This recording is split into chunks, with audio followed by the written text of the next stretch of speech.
Хавдулар Тукай туған ауал. Тау башына салынғандыр біздің ауал. Бір шешме бір яқын біздің алғау.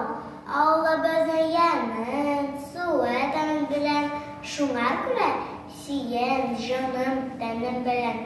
Құда шундай жан берген, мен шунда туған, шунда әвәл Құр'ан аятын оқыған. Шунда білдім Рәсуліміз Мұхаммадны, нешетмішні жафа көрген, нешек тұрған.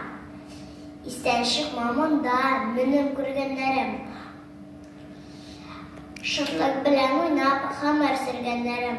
Абой білен бергелешіп, қорajam насуқа білен ертіп ергенлерім. Bu dünyada belki küp işler görüp, bilgisizdir koya taşlar. Bu takdirim koya barsan, koyda tırsan, nişlesem de hatırımdan namıqlar tuğan şirim.